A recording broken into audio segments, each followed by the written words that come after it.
या रब्बुल आलमीन, या मालिकुल मुल्क, या खालिक, या अल्लाह की महफिल में सहर वर्दी की जगह है। या अल्लाह रब्बुल आलमीन जेके वेचारा खालिस तुझे औलियान ये पंद क़यामत के पंदन में सभनी ते रहम फरमाई करम कजी कादिर तो खां सवाए को आसरो को सहारो ना है। या रब्बुल आलमीन केतरन दोस्तन मुखे दुआ जे लाइ चयो आहे, मुखे भी नाला नथा ज़हन में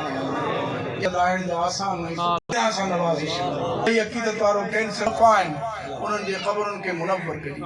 जेका जमायत कामिला अता फरमाए, सभिनी जे माउरनि खे ज़िंदा सलामत सेहत अता फरमाए, उन्हनि जो माइटनि जो सायो ता देर खाए, असांखे पंहिंजनि माइटनि जी अदब जी तौफ़ीक़ अता फरमाए, असांखे पंहिंजनि वॾनि जी इज़त ऐं एतिराम ऐं अदब जी तौफ़ीक़ अता फरमाए। या रब्बुल आलमीन जहिड़ा आहियूं जी आहियूं तुझे हबीब सैयदुल मुरसलीन जी उम्मत आहियूं। असांजा ए रब्बुल आलमीन हज़रत बुज़ुर्ग असांजे ख़ानदान उन्हनि सभिनी जी इज़तूं नामूस रिज़्क़ रोज़ी जा मामलात आसान फरमाए। या अल्लाह साईं अॼोके हिन पिंडाल में जेके अल्लाह वारा बुज़ुर्ग आलिम आया आहिनि उन्हनि खे बि दीन दुनिया जूं बरकतूं ऐं उन्हनि जूं बरकतूं असांजे हिन फ़क़ीर खाने खे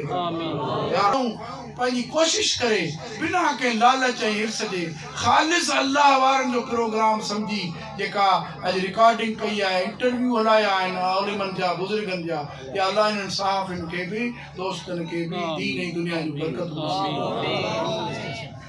चेयरमैन ऐं ॿिया जेके एडमिनिस्ट्रेटर ऐं इंतज़ामिया पुलिस IB वग़ैरह मुख़्तलिफ़ इदारा जिन भी असांजे मामले में कोशिश वरती आहे उन्हनि सभिनी जा दीन ऐं दुनिया जा मामला आसान कयो। या अल्लाह जेको जेका दिलि जी ख़्वाहिश हिते खणी आयो आहे हेक कर त सभु उन्हनि जी पूरी कर, पोइ पिया क़यामत में कंदा तूं फ़ैसिला त ही ग़लति आहे या सही आहे। मुंहिंजी दिलि जी इहा ख़्वाहिश आहे इन्नल्लाह व मलाइकतुहु युसल्लूना अलन नबी या अय्युहल्लज़ीना आमनू सल्लू अलैहि वसल्लम अल्लाहुम्मा सल्लि अला सय्यिदिना मौलाना मुहम्मदन नबिय्यिल उम्मी व अला आलिहि व सहबिहि अजमईन